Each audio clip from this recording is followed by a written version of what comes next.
He headed to a week-long cattle sale, having topped off his water tank with 15,000 gallons sitting on the north edge of his ranch. Enough to keep the herd, the crops, and even a few neighboring ranchers safe should things get dry. Out here, water isn't a luxury.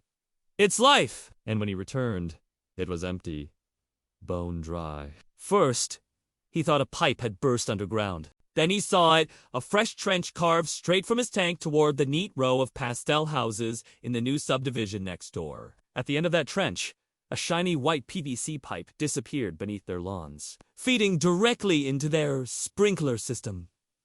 They hadn't just borrowed water, they'd built an entire line to steal it.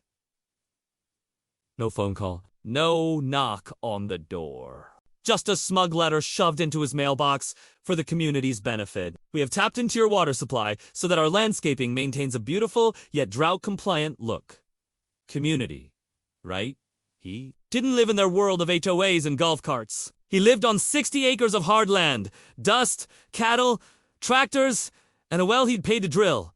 His water, not theirs. It wasn't their first trick either. Years ago, their HOA president had begged him to let them tap a small line for emergency fire safety. He'd agreed handshake deal a narrow pipe to use only if flames threatened their homes. Now, that so-called lifeline had become their private irrigation system. He was furious, but he knew that anger worked best when it was controlled. First, he phoned a pal at the water board. His well was indeed private, unregulated, and wholly his. Then, he closed the main valve, slapped on a padlock, and posted no trespassing signs around the tank. The next morning, his phone was lit up like a Christmas tree.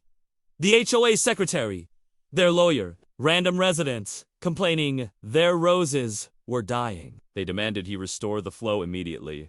He told them he'd be happy too if they could show him a signed contract. They couldn't. By that afternoon, the HOA president, herself Karen, yes, that is her real name, turned up in a sun hat and heels, fanning herself with a clipboard. "You can't just cut us off!" she snapped. He grinned. "Ma'am, you dug into my line without permission. That's theft. You're lucky I'm not billing you for every drop you stole." She threatened lawsuits. He called her bluff. Filed a theft and property damage report with the sheriff, photos, survey, maps, everything. Then he sent drone footage of their shiny new pipeline to the local news.